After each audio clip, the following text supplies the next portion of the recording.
Good day, students. Welcome to mathgotserved.com. In this clip, we're going to be going over how to solve quadratic equations by factoring. Don't forget, we have some practice problems at the end of this presentation for you to try out to demonstrate mastery of the contents of this tutorial. Alright, so the instructions for the examples that we're working on are for us to solve the given equations by factoring. Okay, there are other ways that you can solve this quadratic equations, but in this particular presentation, we're going to look at just the factoring method, all right? So for number one, let's say we have the quadratic equation, x times the quantity x minus 5 equals 0. So to get us started, let's take a look at the steps that will guide our problem solving process. So when we're solving quadratics by factoring, first thing you want to do is you want to write the equation in standard form.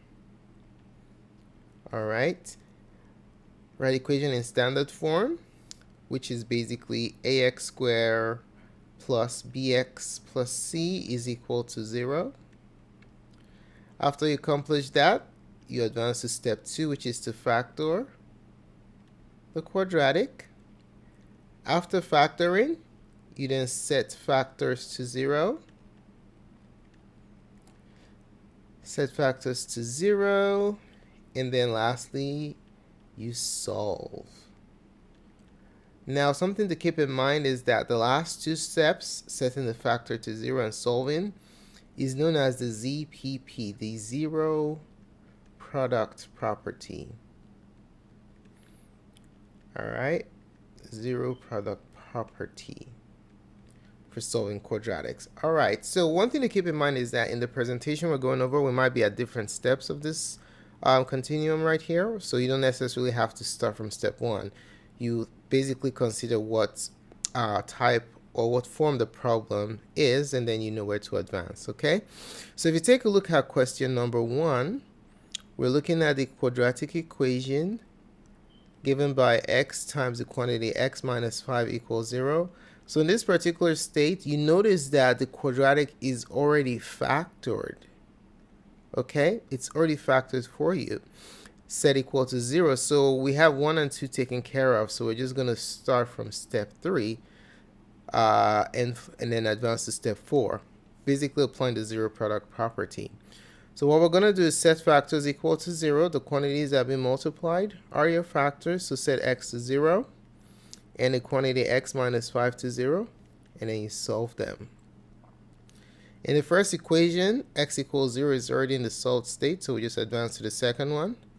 Add 5 to both sides of the equation. When you add 5 to both sides of the equation, that will result in the isolation of the variable x. So that adds up to 0. X equals 5, so you have your solved state. Okay. So for number 1, your solutions are going to be, x equals 0 and x equals 5. Let's go ahead and box that. All right, let's take a look at another example. Question number 2. Let's say we have the quadratic equation given by x plus 2 times 2x plus 3 equals 0. All right, so we're to solve this. Now, to do this, what we're going to do is take a look at the steps that we have written and see where we're starting. Okay, so in this particular problem, it's similar to the first one. It's a quadratic that has already been factored and set equal to 0. All right, so steps 1 and 2 are already taken care of. So we're going to start with step 3, which is to set factors equal to 0 and then solve. All right, the zero product property. So the factors are quantity x plus 2. We set that to 0, and quantity 2x plus 3. We set that to 0 also. The first equation is a one-step equation that can be solved by simply subtracting 2 from both sides of the equation. All right, let's go ahead and do that. When we subtract 2 from both sides of the equation, we achieve the solved state, so that adds up to 0. And then we have x equals -2. All right, that's the first solution. The second equation is a two-step algebraic equation. We just subtract 3 and divide by 2, okay? So subtract 3 from both sides.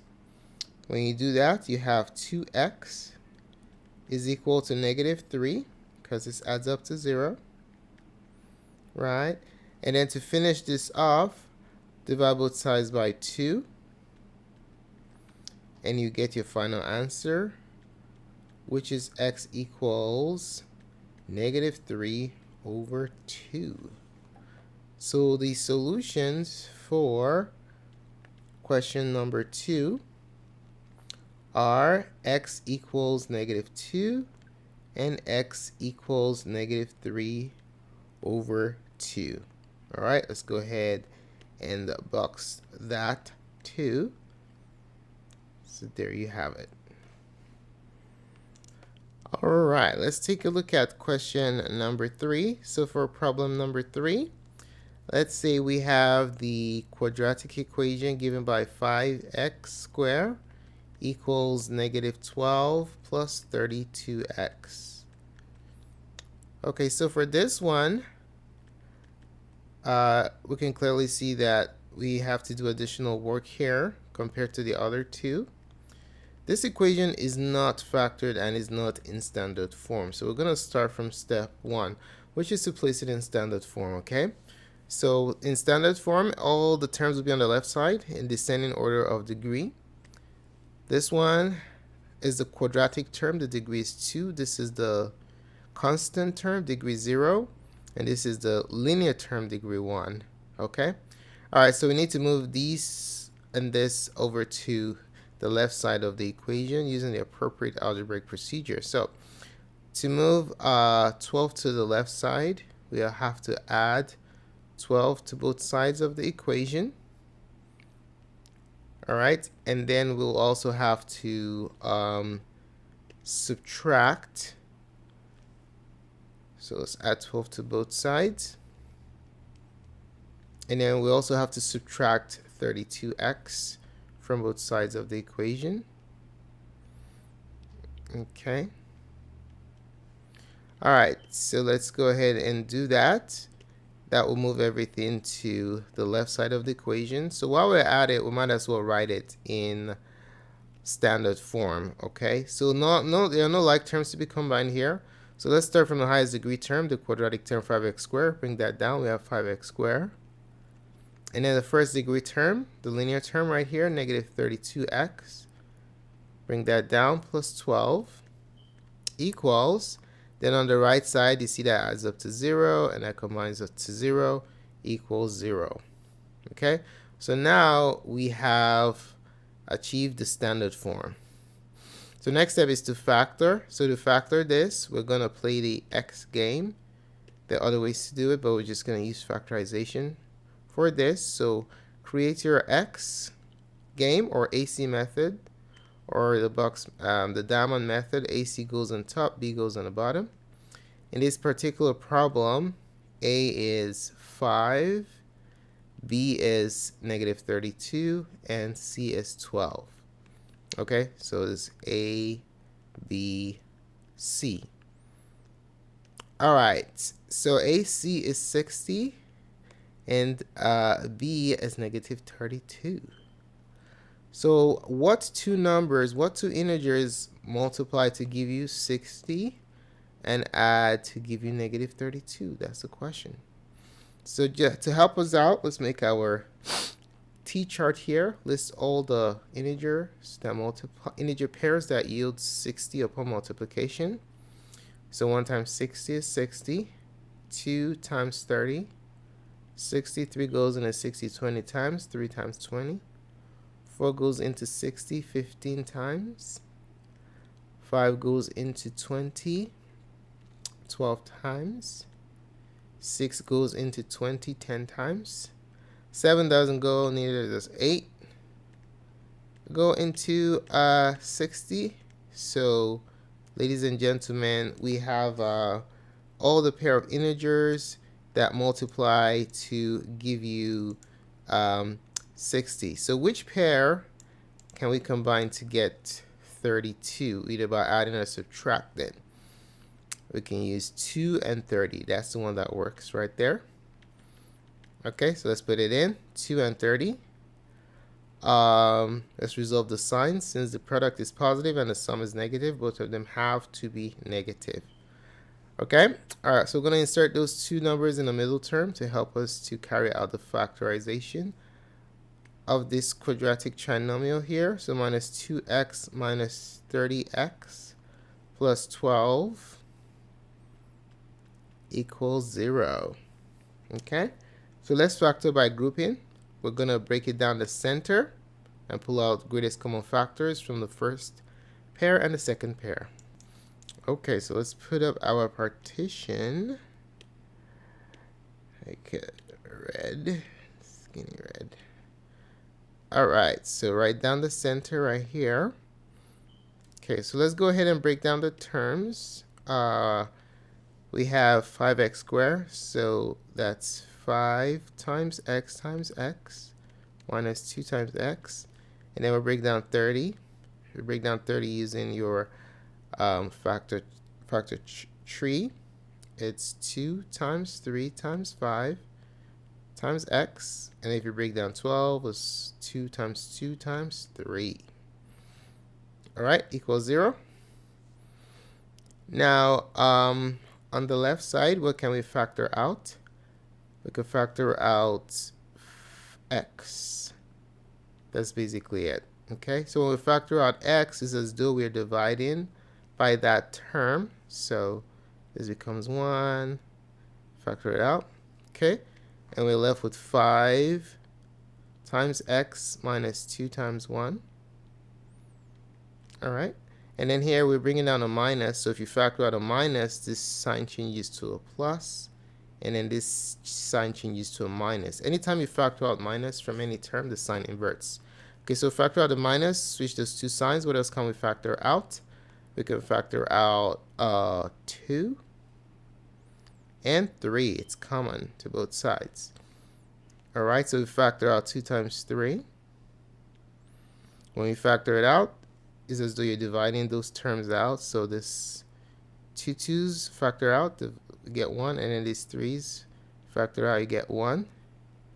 And then you're left with, what are we left with here? You're left with 5 times x minus 2 times 1 times 1, which is just 2, equals 0.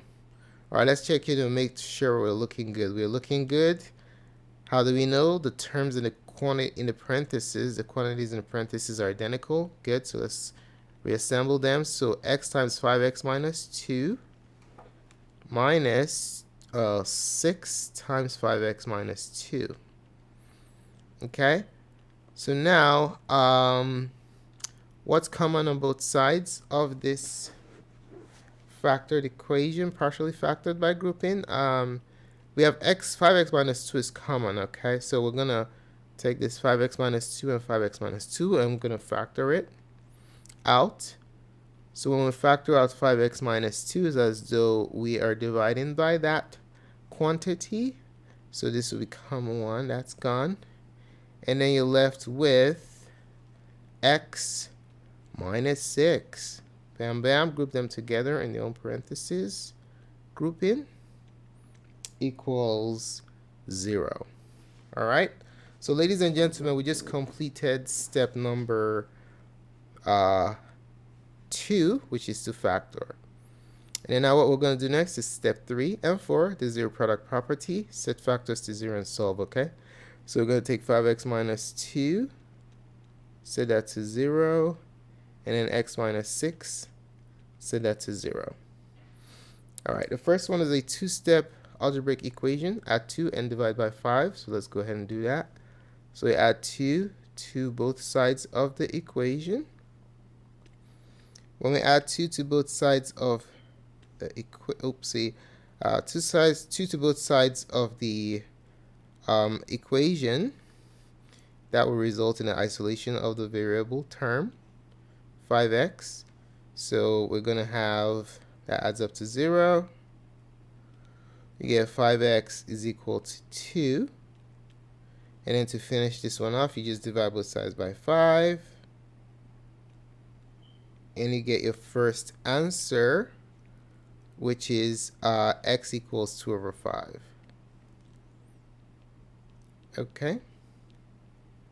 And then for the second one is a one-step equation. You just add 6 to both sides. And then you get x equals 6. So the solutions to this quadratic equation are x equals 2 over 5 and x equals 6. All right. So that's that. Alrighty, so here are 3 practice problems that we'll like you to try out. So go ahead and pause the video presentation at this time and solve these 3 quadratic equations by factoring. When you're done, click on the playback button and we're going to reveal what the answers are. Alrighty, so here are the answers to question 1 to 3. How well did you do in these practice problems? Let us know in the comments section below. If you have any questions, also specify it so we can assist you. Thanks for taking the time to watch this presentation. Don't forget to support our channel with a thumbs up and a subscription. If you know of anyone who's struggling in math, don't forget to direct them to our webpage, mathgotserved.com. Tons of support resources there. Thanks again for watching. We'll see you in the next video. Goodbye.